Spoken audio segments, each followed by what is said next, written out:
बरं 75 बाई 75 वय असून कोणत्या गावाने येतो तुला कसं कुसुरवाडी चलत पाणी आणायला त्याला बोला हा गोंधळात पाणी आणायच्या हा वाळू घालायच्या झडकायच्या फाडायच्या मग चिरायच्या मूठ बांधवायची मग पुन्हा फाडा बांधायची आणि ते घेऊन पुन्हा डोक्यावर काय हा मग एवढी मेहनत करायची एवढी कुठं- तेव्हा हे किती रुपयाला विकते आणि 60 रुपयाला 60 रुपयाला फक्त द्या. काय राहिले बायाला वाटतं ना, मला लई महाग आहे. खरंच या बाबांचे कष्टानं आजकालच्या तरुण पिढीला लाजवेन असे आहेत. आता तुम्हीच विचार करा ना, आजकालच्या लोकांना जर का थोडंसं जर का काम करायचं म्हणलं तर लगेच जीवावर येतंय. पण त्याच ठिकाणी या बाबांचं वय 75 असून देखील त्यांना हे त्यांचं छोटंसं दुकान खांद्यावर घेऊन गावगावी जाऊन त्यांचा हा फडा विकतात.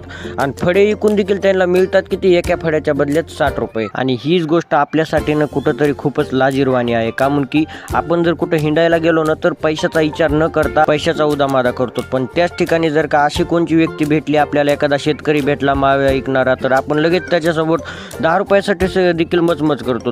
तीच गोष्ट ना कुठंतरी बदलायला पाहिजे. कारण ही तीच पिढी आहे जी आपल्याला कुठंतरी सांगून जाते की कष्ट केल्याशिवाय माणसाला ना पर्याय नसतो. आणि ही तीच शेवटची पिढी आहे, तिला आपण जगलं पाहिजे आणि जपलंही पाहिजे. आता तुम्हाला काय वाटतं या बाबतीत ते मला कमेंटमध्ये नक्कीच सांगा. आणि मला फॉलो करायला नक्कीच विसरू नका बरं का.